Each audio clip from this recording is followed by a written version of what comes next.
ทั้งน้องอันนี้เด้น้องตุ๊กบ่ได้เมื่อพุ่นบ่อยากเมื่อบ่อยู่น้ำผัวเลยยอมรับยอมรับแล้วบ่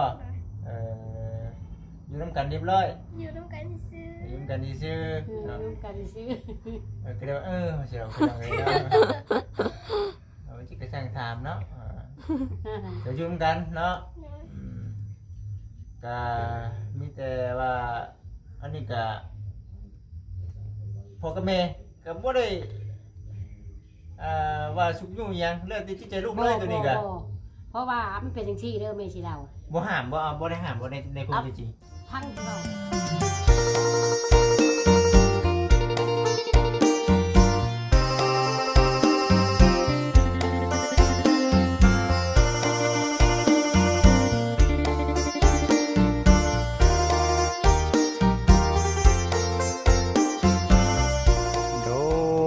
โดย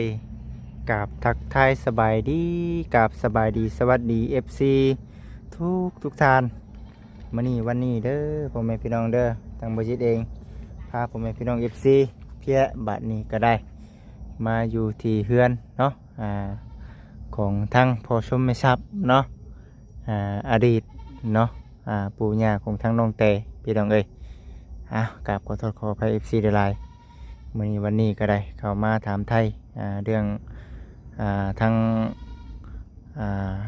น้องเพิ่นก็คือน้องตุ๊กนี่แหละเนาะคือบ่จิตว่าแน่แหละผู้นั้นเมื่อผู้นี้อยู่เนาะ FC เอ้ยก็จักสิว่าจังไดเนาะครอบครัวเพิ่นก็ได้มีแต่ว่าสิเข้าไปถามไทยก่อนซั่นเนาะ FC เอ้ยเนาะจังไดก็ผิดพลาดประการใดกราบขอโทษขออภัยนำหลายเด้อพี่น้องเด้อเนาะจบสิ้นกันแล้วเนาะจบสิ้นกันแล้วมือนี่แหละพี่น้องเอ้ยมากับบ่คำน้ำเน่วันนี้ก็ได้นั่นแหละพี่น้องเอ้ยเนาะเอาสบายดีสบายดีเนาะแม่น้ำน้องหันแหละเนาะเนาะเพื่อแล้วพี่น้องเสียงรถยังดีปอดคนยูพีได้ไหมรถพอดี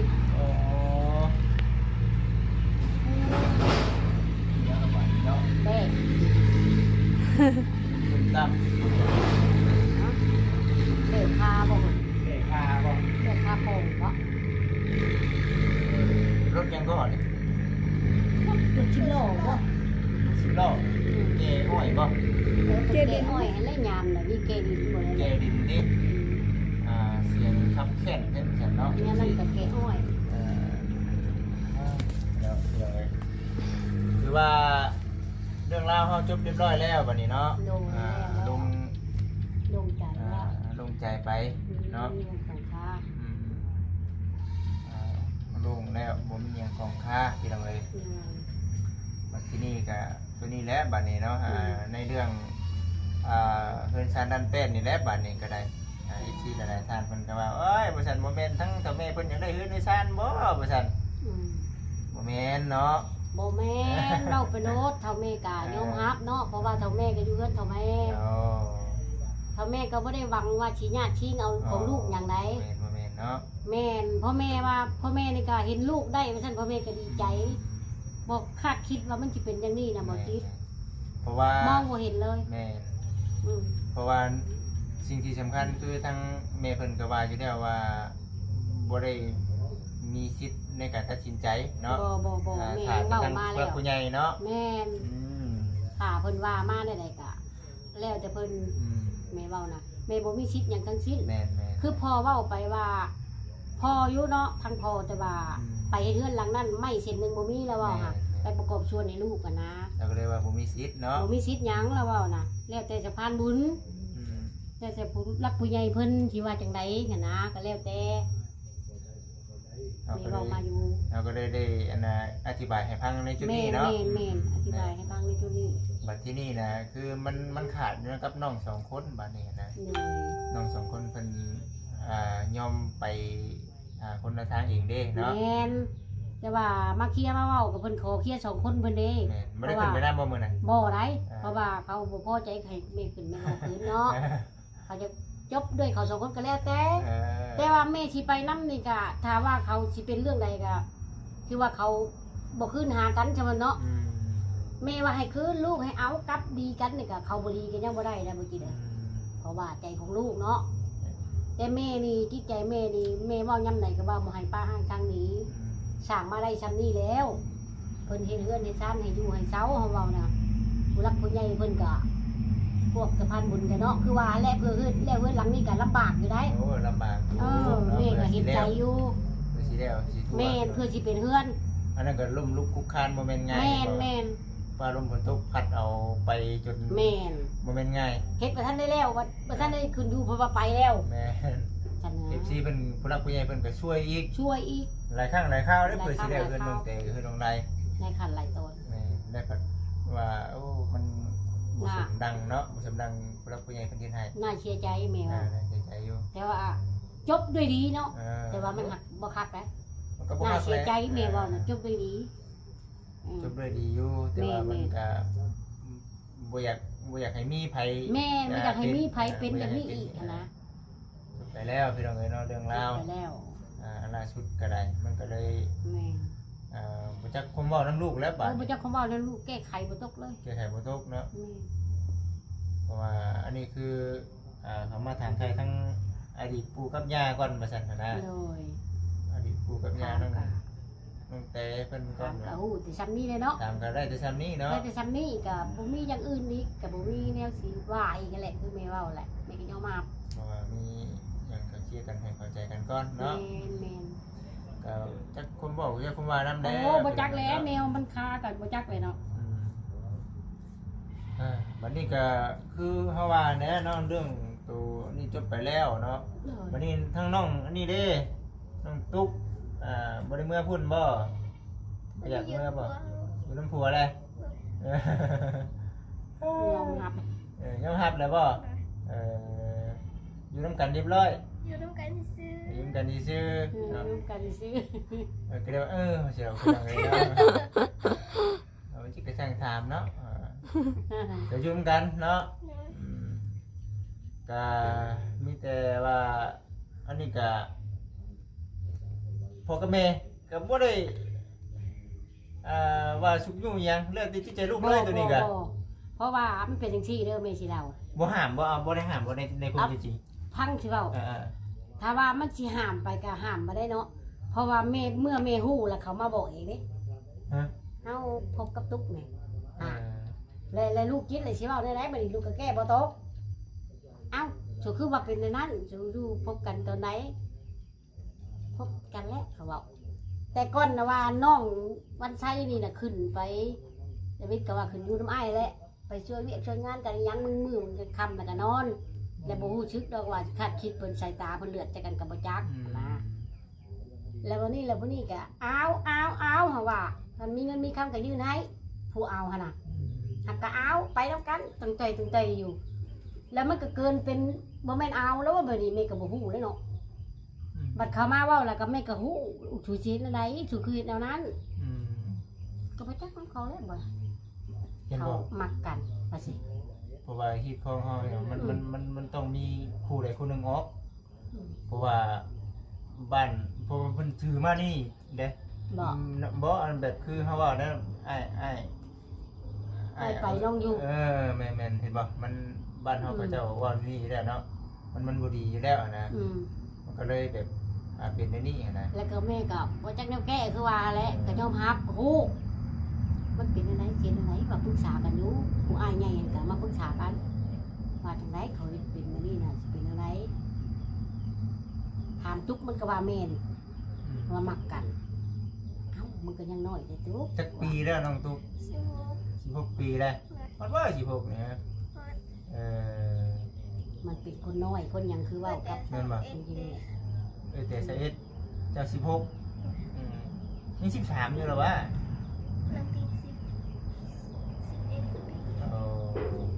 เจ้า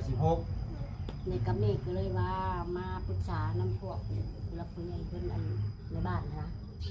เช็ดอะไรว่าเป็นอะไรเป็นอย่างนี้นะพอไปแจ้งได้เว้าได้เพราะว่าคนบนของผู้หญิงเนี่ยคือว่ามันยังน้อยมันเป็นไปได้บ่คนว่ากะยาเขาบ่เป็นหยังเขาก็ฮักเขาเพลงกันถ้าว่ามีโอกาสเวลาเลยถ้าว่าบ่ได้ทางอื่นก็ให้ว่าได้ที่ได้ของเฮ็ดในบ้านนี่ จะลองเว้าได้บ่ บ่เคยเว้าอันนั้นน่ะบ่เคยพบกันมีแต่แม่ปรึกษาในบ้านซื่อแม่ยังตั้งใจเว้าอยู่ว่าถ้ามีหยังแล้วก็สิเอาผู้รักผู้ใหญ่เพิ่นมาเลย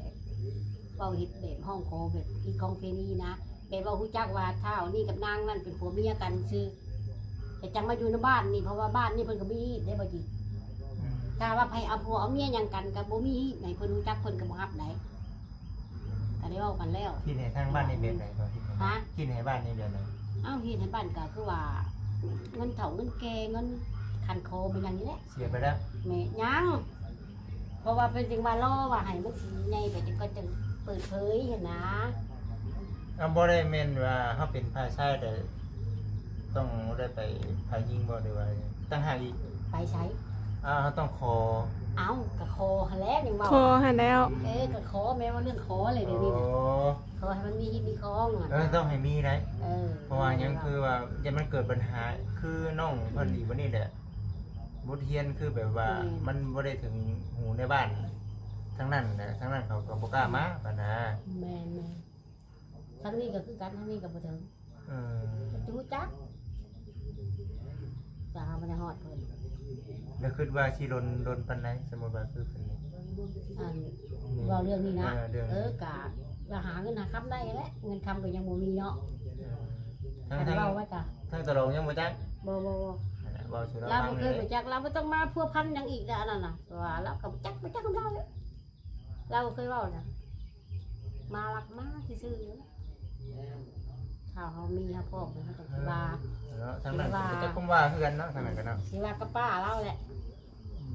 ป้าเขานี่ คือสิฮู้ดีได้ล่ะพี่น้องเนาะคือสิจักอยู่แหละทั้งน้องตุงน้องเจก็ชวนสุพังได้แหละเนาะ จะแล้ว เออ แต่ก็บ่ให้มีหยังของค่าทางน้องไลอีกเนาะ ว่าน้องนายจบไปแล้วหั่นนะแล้ว บ่คือเบานั่นเพิ่นว่าอีซีเพิ่นสนใจนะผู้รักผู้ใหญ่เพิ่นสนใจว่าน้องตุ๊กนี่เอ้ยเมื่อเป็นหยังจังบ่เมื่อหั่นนะแล้วน้องตุ๊กก็เลยรับสารภาพ อ้าว แม่ก็รับสารภาพว่ายังยืนว่าฮู้จักว่านางตุ๊กนี่กับชาววันไซแท้น้องของน้องไลบ่แม่นเกี่ยวแก่กับน้องไลไหนแม่ก็อธิบายเพราะว่าให้เพิ่นฮู้ไปทั่วๆเลย จบกันแล้วในเรื่องของทางน้องนายพี่น้อง แม่ เนาะวันนี้นะบ่อยากให้มันช้ำห้อยและ แม่ บ่อยากให้มันช้ำห้อยอันนี้เฮาก็หาก็เคยเห็นเพราะว่าคนในครอบครัวเดียวกันเอาแบบนี้กันเลยหั่นนะ แม่ เอาน้องน้องเอาน้องแบบนี้หั่นนะก็บ่ค่อยได้พ่อซะว่าได้ก็ เฮิงจังเทะนึง จังเทื่อนึง คันว่าลูกเอ้ยลูกน้องเอาเคยมี มา อยู่ ตั้งมันอย่างนั้นตัวใดอย่างมันเนาะก็เลย ก็ละเอ้ยเอาเอ้ยน้องเอาน้องนี่ยากอยู่ เดี๋ยวสิจากอันน่ะเอ้ยได้บ่ล่ะเดี๋ยวมาคิดฮอด เราเคยเมื่ออยู่บ้านหลวงเงี้ยเอาอยู่เขา เคยเมื่อบ้านหลวงเงี้ยหิวข้าวคือบ่กินฉัน เขาอยู่เพื่อนป้าไปหนึ่งตัวเพื่อแต่ไปอยู่นั่นมาได้ ไปหนึ่งเพื่อนบ้าบ่เพื่อนเสื่อมติดเขาไว้เพื่อนเสื่อมเขาไว้ อยู่เนาะฉันเนาะแบบนั้นสไตล์แบบนั้น เดี๋ยวเคยดู ยันเป็นเรื่องเหตุผลซะเนาะก็เลยบ่อยากเมื่ออยู่น้ำแม่ย่านี่บ่รู้เขาน้ำเอ้ยเนาะแต่ว่าก็เฮ็ดหยังไงสารภาพกันเฮ็ดหยังไงกับผัวซุมื้อนี้ มันได้เห็ดแล้วชุดนี้มีแต่ผัวไป มีแต่ผัวหา มีแต่ผัวไปหาเพราะว่ามันแนวเห็ดบ่ได้นะแต่ยามตัดอ้อยน่ะไปน้ำกัน พยายามปลูกไว้ก็ไปดี ยามตัดแต่มันไปได้ขันยามนี่แหละเขาไปใช้ปุ๋ยบ่ฉีดยาบ่ไปบ่ได้มีแต่ผัวไป อยู่ที่ได้อยู่เพื่อนที่ได้จะเห็นอย่างนี้ ปัดเพื่อนหายน้ำล้างถ้วยล้างหลวง ได้อยู่บ่ ได้ เออ ได้ อยู่เฮ็ดได้ซะเด้อเนาะเฮ็ดกินนี่ยังบ่ผ่าน บ่ผ่าน พยายาม บ่ผ่านกับบ่เฮ็ดดอกตอนนั้นน่ะเนาะเนี่ยมันบ่ผ่านกับบ่เฮ็ดเนาะ เรื่องเอาเนาะ เลือกเอาเฮ็ดหยังได้แน่ก็เฮ็ด ก็บ่แม่นว่าสิว่าลูกไผเฮ็ดนี่ โอ้ แล้วบ่แม่นเนาะ บ่แม่นมาชีเนาะสั่งอยู่ตลอด ต้องให้ผ่านบ่ทุกอย่างเลยนะบ่แม่นติ บ่แม่น คือว่าจิตได้ใช้เมียไทยนาน ตลอดเลยสั่งนะเอาให้คุ้มเลยว่าอย่าบอกนะพี่น้องเลยเนาะช่วยกันเจ้าก็บอกสิแหละเนาะผัวเมียช่วยกันแหละเนาะ โดย เมียช่วยกันอย่างให้มันเร็วให้มันทั่ว ผัวเมียเนาะมันก็ต้องแนวนั้นแหละแนวนึงอ่ะเมียเฮ็ดแนวนึงกับผัวเฮ็ดอย่างนึง บางทีเฮาเฮ็ดนี่มันเมื่อยนะ แม่น เอ้าหนึ่งคือกำลังใจ แม่น ลำบากน้ำกันเนาะ แน่ อันนี้บัดสบายใจสบายน้ำกันมันแบบเรียนอยู่เวียงงานเขามันหนักอยู่แต่ว่า บัดเวลาเขาพักผ่อนกับเขากับพักผ่อนน้ำกันก็ต่างคนต่างเข้าใจกันมันก็ได้บ่เมื่อยนะเมียก็พูดอยู่ว่าอยู่น้ำผัวนี่ลำบากสำใดเมียก็สู้อันนี้เรียกจังหักเป็นแห้งนะ ง่า เปิดเผยแล้ววันนี้ เปิดเผย เนาะ เฮ้ยเอาบ่หยอกไปน้ำมันจังตลกไปน้ำแน่เดี๋ยวซีเรียสเนาะ แน่นอนบางเทื่อเนาะคือบางเทื่อก็บ่คิดเฮ็ดเวียกเมื่อยซะเมียมาบัดเอาน้ำมากินน้ำ มีแห้งไปซะ กินน้ำก็โยซะบ่ได้ใส่สโลมบ่ได้น่ะน้ำจมเดียว เติมพลังดิแม่ เติมพลังไหม ทั้งน้องทุกคือกันเนาะมันก็คือว่าในหันแหละเฮ็ดได้ซะซอยกันนั่นแหละในอนาคตอันใดเฮ็ดได้ก็เฮ็ดบ่ได้ก็คอยเรียนรู้ไป เฮ็ดบ่ได้ก็เพิ่นบอกไปนำรู้จักไปนำ แม่นบอกไปนำรู้จักไปนำจักสิว่าในใดพี่น้องเอ้ยตัวนี้ก็มันผ่านไปแล้ว มันผ่านไปแล้วมีแต่คันสิไปว่าอุ้ยมันโมเมนต์แนวได้น้องเอ้ยยาได้ยาก็บ่ได้แล้วก็มันเป็นไปได้สั่น แม่น มันเป็นไปแล้วทั้งที่เฮาเองก็มีแต่รอพังติดตามเบิ่งหั่นแหละพี่น้องเอ้ยเนาะมันเป็นได้ชีวิตครอบครัวเนาะคือทางผู้ชมไม่ทราบนี่ก็เพิ่นก็ได้รับความช่วยเหลือจากผู้หลักผู้ใหญ่ก็ถือว่าหลายพอสมควรอยู่แล้วมีผู้หลักผู้ใหญ่เพิ่นหักเพิ่นแพงอันนี้ก็ย้อนผู้ใหญ่เพิ่นช่วยจึงสามารถปกครองตัวเองมาฮอดปัจจุบันนี้เนาะอันนี้ก็จังว่าเนาะเพิ่นก็เป็นผู้หลักผู้ใหญ่คนหนึงก็มีแต่ว่าผักผังนำมาได้เฮ็ดได้ซะเด้อเนาะอันนี้ก็บ่แม่นญาติพี่น้องและน้องตุ๊กก็จะมีแต่ว่าหักเพลงคือลูกคือเต้าหั่นแหละเนาะนั่นแล้วแต่ก่อนน่ะก็อยู่พุ่นแล้วมันก็ได้ก็เที่ยวไปเที่ยวมามีหยังนี่ก็มาเอาเด้อลูกเมื่อกินแล้วก็เอามื้อชูน้องกินชูนั่นกินบัดนี้แหละเขาหนีป้ามันแล้วมันเลยลงมาอยู่พี่เสมซาว่าผัวมาเอาแรงเนี่ยมื้อพากันมื้ออยู่พุ่นมัน มื้ออยู่พุ่นเขาบ่ได้อยู่พี่ดอกเขาน้ำมากินพี่แล้วยามมื้อบ่ได้กินแล้วก็มื้อเนาะสู่ไปได้สาเหตุได้มันเกิดเรื่องแบบนี้เกิดขึ้นจักจีแก้ไขแบบใดพี่น้องเนาะ FC คอมเมนต์กันเข้ามามีแต่ช่วยกันเฮ็ดช่วยกันหาเท่านั้นแหละปัจจุบันนี้เขานำสัปปาชื่อเอาคือเก่าเลยคือเก่าชื่อกินคือเก่ากินเก่ามันในนั้นเนาะยังบ่ทันได้ให้นาอยู่มันยังบ่มีให้มีนาอยู่ยังบ่มีให้มีนาอยู่เนาะยังบ่มีตัวนี้แหละมันอย่างยากนี่เนาะมีแต่ขายงานกินแหละขายหยุดงานก็คือว่าบ่ได้นะบาทนี่ติ๊กไปดำหน้าซอยเอื้อยซะเด้อให้บ่นำเป็นอยู่บ่คนนี้น่ะบ่ให้เมื่อหรอกอยากกินข้าวเดี๋ยวสิให้เอาบ่ให้จะได้ว่ามื้อเฮือนบ่กินหิวข้าวได้ให้เนาะพาขึ้นดำหน้าเฮิงโพดติมีแต่เฮาน้องนุ่มเพิ่นใหญ่พุ่นแล้วมาหยังก็ได้จังนั่นแหละเฮาก็เคยเห็นอยู่เด็กน้อยซำนี้ก็คันสิให้ฮู้เบิดจริงทุกอย่างน่ะคือสิเฮ็ดได้บ่ได้แม่นมีแต่ค่อยเป็นค่อยไปเนาะเติบโตค่อยเป็นค่อยไปที่จะได้จ้ะแม่นอยู่บ่ยือคือแม่นอีกอ่ะบ่แม่นดอกหวานน้อยๆเนาะเข้าใจอยู่ว่ามันน้อยแล้วใช้มันฮู้จักเบิดมันก็บ่จักแม่นๆเทื่อแนวมันบ่จักเฮาบอกกับลูกเอ้ยไปนำนั่นเด้อมันก็ไปก็ได้ไปแบบนั้น บ่แม่นว่าบ่ไปดอกคันคนบ่ไปนะย้อนว่าบ่จัก แม่น รู้สึกหยัง อืม แม่ก็ฮู้อยู่ว่าเด็กน้อย แต่ว่าน้อยซำใดใหญ่ขนาดใดแล้วก็ไปฮู้ซำใดก็ต้องควรคิดหั้นนะ อืมแน่ๆฉัน แม่ เนาะ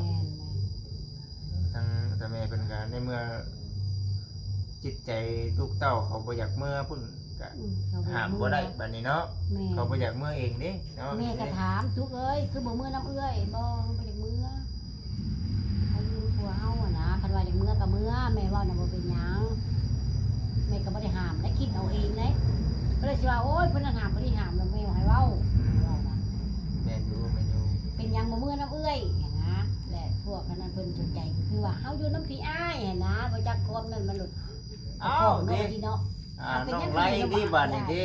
ได้นี่แล้วโอ้ น้อย งไว้และบาดนี้ อยู่นำแฟนว่าสิได้เนาะ อืม อืม เพราะว่ามีแทนแล้วเนาะเว้าสิแล้วเปิดเผยเพิ่นพังแม่เว้าก็เพิ่นบ่เข้าใจกับบ่ติเพิ่นแล้ว เพิ่นบ่เข้าใจได้ แต่แม่ก็ยังคิดคันว่าเป็นจังซั่นอีก คือบ่เมื่อดิ คือบ่มื้อมัน แปลกแท้เนาะ เออมันแปลกหลาย นี่ FC พังไปคือทางเนาะว่าสิเป็นจังไดก็ได้น้องตุ๊กเนาะมื้อนี้ไผได้มาหาเจ้ามื้อนี้ 2 คน มีไผ เขาเวียงบ่ บ่เวียง บ่มียังบุญเพิ่นบ่ได้มา บ่ เพิ่นมาส่งน้องแต่เพิ่นก็เอาน้องแต่เมื่อเลยเนาะ แม่นแล้ววะ ยัน แม่ก็บ่ฮู้แม่บ่ได้ไป รู้จักแล้วเนาะเพราะว่าก็เจ้าใหม่ขึ้น เอาให้ขึ้นแล้วก็บ่ขึ้นใจเขา มื้อนี้ FC เพิ่นก็ปวดหัวน้ำอยู่เพิ่นก็ได้เนาะเป็นจังไดบ่จิตบ่ซั่นได้เนาะก็อย่าหรอกบ่จิตเรื่องซั่นเรื่องของเขาเจ้าซั่นมันเป็นไปแล้วก็ แม่น ผ่านไป เพิ่นก็แก้บ่ตกคือกัน แม่นๆ คือแม่เว้าออกมานี่แหละ คือทั้งที่เฮาเองก็เบิดได้พี่น้องเนาะจักสิ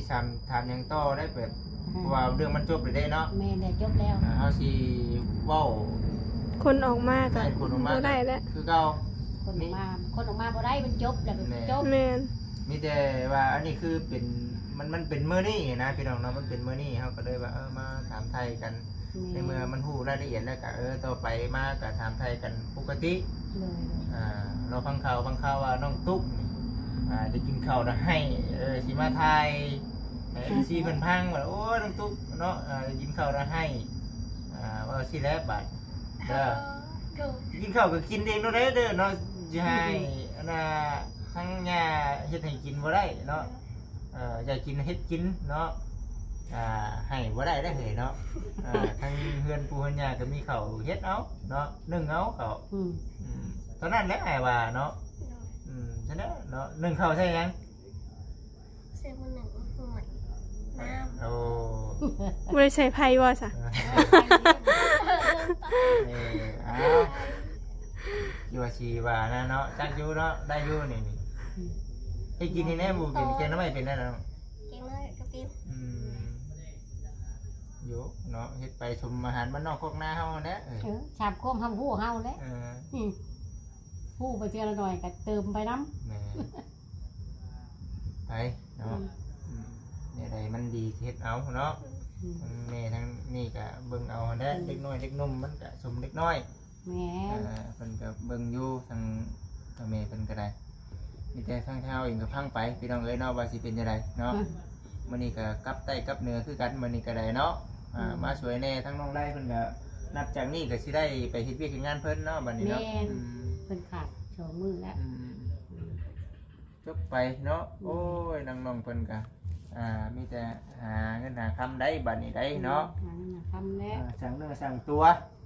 เนี่ยใดมีเนี่ยใดได้ เลี้ยงชีวิตเจ้าของแล้ว